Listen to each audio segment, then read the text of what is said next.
our national parliament, and we have still only, until now, we've had only 30% of women in the European Parliament. We have increased women representation, if we have now counted and calculated the outcome of the election correctly, which is a good thing. But women make up 52% of the population in Europe. And of course, if you want a true democracy, you ought to be able to see yourself represented also where important decisions are made.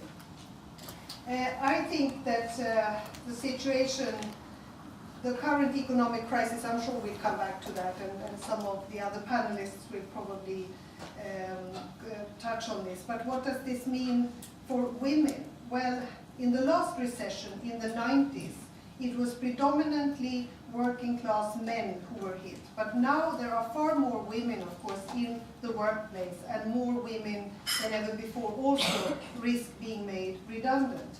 And more women than men are employed in part-time, low-earning jobs, and they are more likely to be affected in a recession. And job insecurity is also set to increase as flexibility and wages are reduced.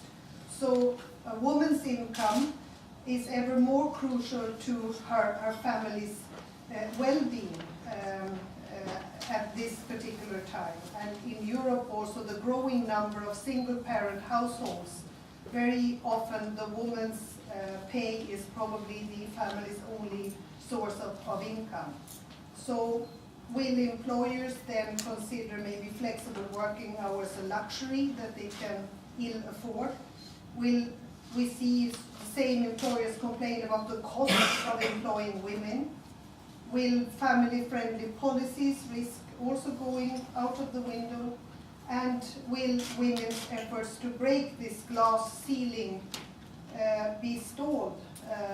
And only 1 in 7 board positions in Fortune 500 companies are held by women. So juggling home and work life will be increasingly challenging, with many employers also wanting people to work 24/7. And I think that most certainly women, despite their qualifications, will have to fight harder for recognition. And I think actually we can also see that from the statistics that domestic violence increases when economic times get tough. And many organizations also that support victims of such violence are also suffering severe budget cuts. And I know you have had demonstrations also here. Is all doom and gloom then? How many of you will go when I get there?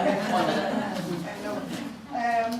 Or is there some light at the end of the tunnel? Well, I think that this crisis ought to give us also a unique opportunity to rethink the way we run our economies and our society.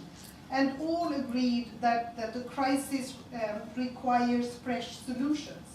A female perspective in business and finance, that would be a good start. And actually, I do not think that it was a coincidence that the new president in Iceland was a woman, or that the 2 new banks that were formed are headed by women.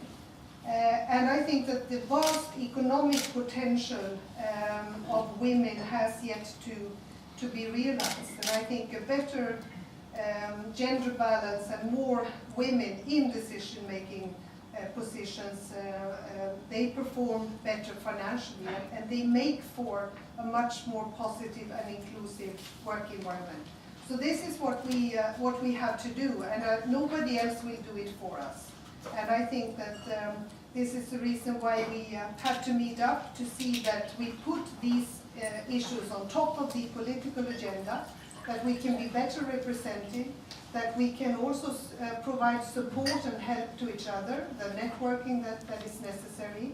And we need some courageous men as well, that see that gender equality is good for all of us. It's not only good for women, it's good for society.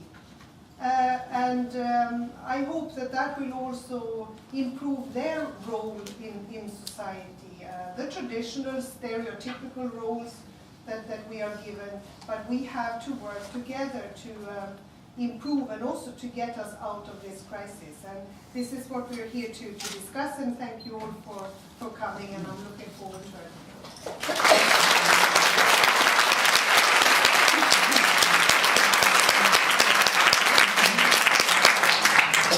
And the Commissioner will know, of course, that there are people who believe that the best English is not only spoken but written in Cork. Now to introduce our next speaker.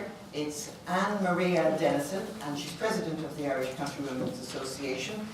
She's very recently elected.